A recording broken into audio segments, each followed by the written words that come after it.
I'm back again with another video. This time I'm going over my 3D wallet version 2.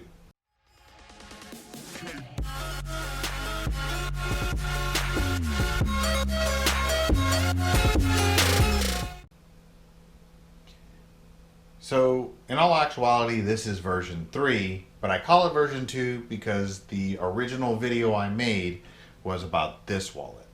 But in all actuality, this is the third different version of a wallet that I've 3D printed.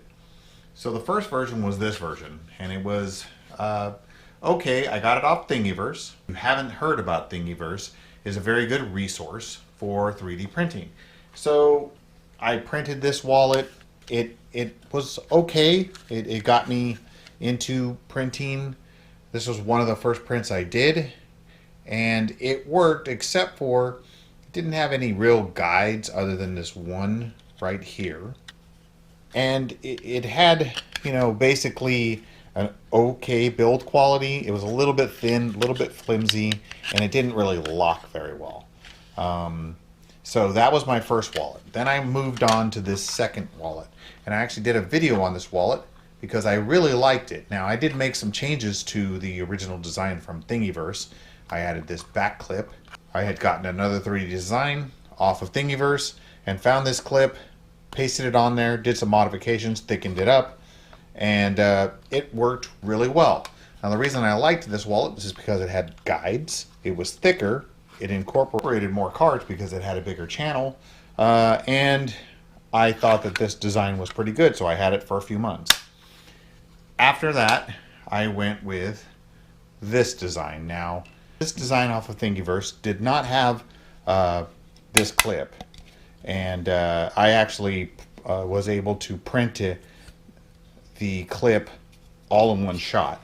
So I did one print with the clip incorporated, and I thought that the design was really much more elegant than the original design, much more rounded off, a slicker design, and you didn't have to incorporate any pins, screws, or glue in order to put it together.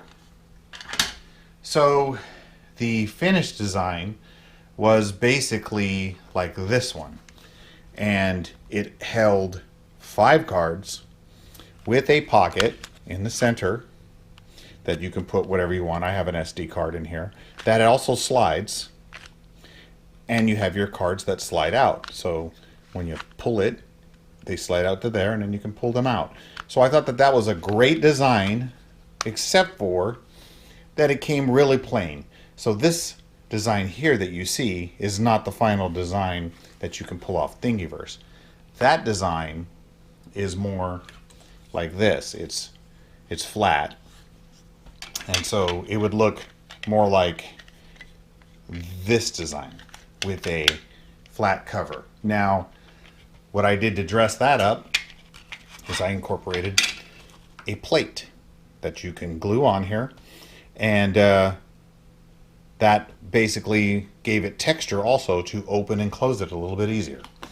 So that part was all fine and good, but the clip, because I wanted to incorporate these little borders on here so that the cards wouldn't slide out, was making it more and more difficult to do it all in one print. So what I did is I designed a back plate like this, and I basically print it vertically, and that way you don't have to use any supports inside here, inside the clip.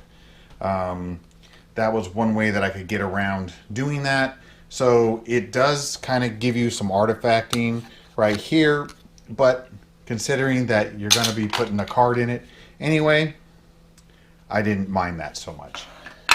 But all in all, the final design is like this. Now, the previous one that I had a video on incorporated 8 cards. So I wanted to create another model.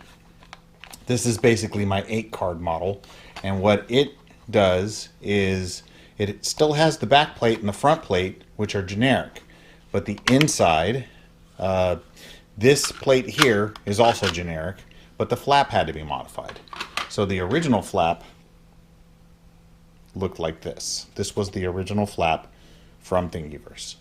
I created this flap, which basically it acts like a lever, and it is incorporated within the cover, but it's keyed. So the design has this key on it. So what I did is I took my older wallet design and I cut that off and I attached it to the key and got it at just the right length so that it can still move up the cards and still allow them to pop out. So in doing so, in redesigning the taller body, I created some problems for myself because this is about 3 millimeters larger than the original design. Not only did I have to change the lever out, I had to change the height of the cover. So the original cover is this height, and my new cover is this height. So as you can see, it had to be much taller on the flap in order to incorporate the different distance between the bottom and the top. So if you put those together, as you can see, now my flap fits. If I were to put that other cover on there, there would be a huge gap, and the cards would just fall out. So let's just do that real quick here.